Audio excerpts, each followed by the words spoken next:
Most manipulation doesn't feel like manipulation. It feels like guilt, like pressure, like confusion. Sometimes it feels like love, or loyalty, or trust. But deep down, something feels off. You can't explain it. You just know you're not fully in control anymore. That's because the most dangerous kind of manipulation is the kind that works without you realizing it. Today, we're going to uncover 7 subtle subconscious tricks people use to manipulate you. You've probably seen these before. You may have even fallen for them. We all have. But once you learn how to spot them, you'll start seeing them everywhere. Let's begin. 1. The guilt anchor. This is one of the oldest tricks in the book. And yet, it works. You say no. They make a face. They go quiet. They say something like, "I just thought you cared more than that." You didn't do anything wrong. You simply chose what was right for you. But now you feel like you've hurt them. That's the guilt anchor.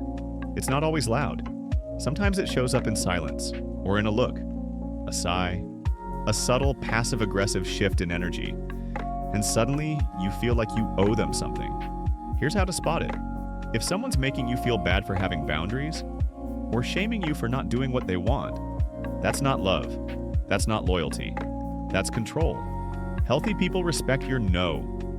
Manipulative people resent it. 2. The shifting reality game, gaslighting. This one is especially dangerous because it doesn't just change how you feel, it changes what you believe is true. Gaslighting is when someone denies your reality so many times, so confidently, that you start to doubt your own mind.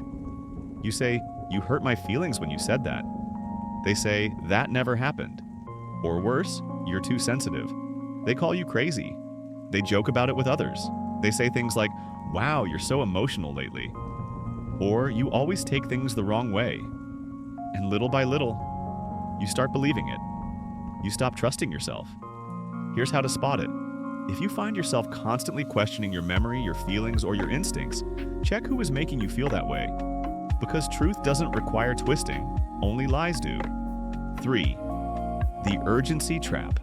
This one shows up in both relationships and business. A manipulator doesn't want you to think. They want you to act fast. They'll say things like, "Don't overthink it." "This opportunity won't last. Everyone else already said yes. Why can't you just trust me?" They want you impulsive, emotional, off balance. Because when you're in survival mode, you're easier to influence.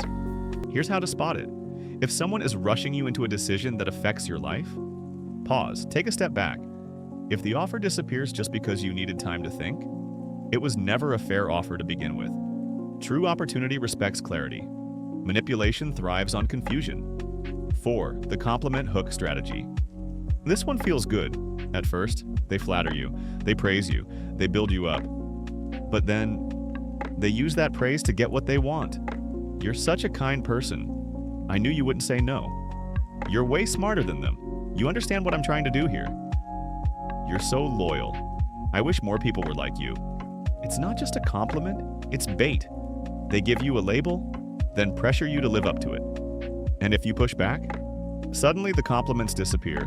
The warmth turns cold. The praise turns to guilt. Here's how to spot it.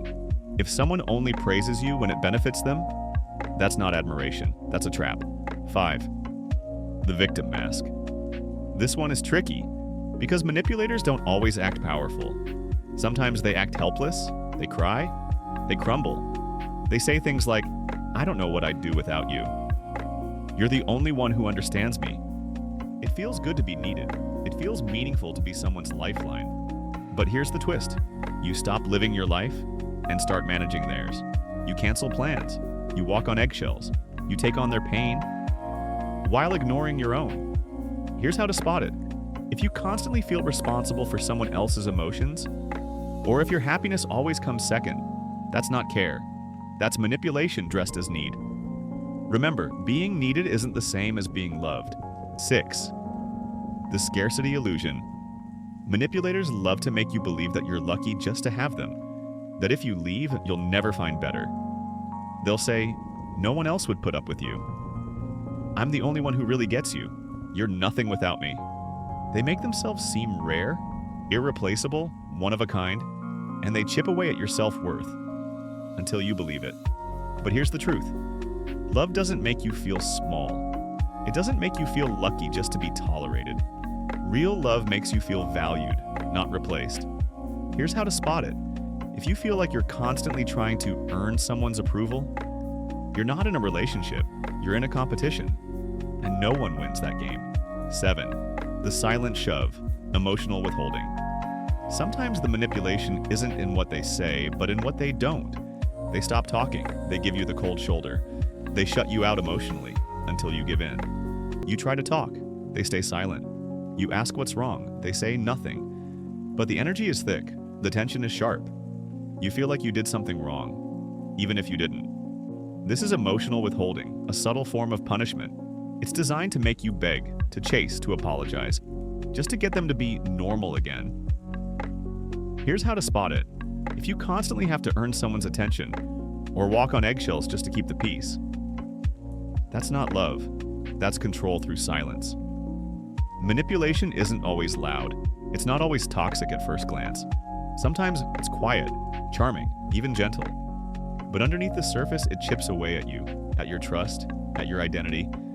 And worst of all, it makes you question yourself. But now you know. You've seen the patterns. You've learned the tricks. That's the beginning of freedom. Because once you can name it, you can stop it. You can protect your peace. You can take back your power. Not by fighting, not by arguing, but by knowing, by walking away, by saying no, by choosing yourself without guilt. Because the strongest boundaries are the quiet ones. Want a part 2 on how to disarm each of these tricks in real time? Let me know. And remember, you don't owe anyone access to your peace, not even if they smile while stealing it.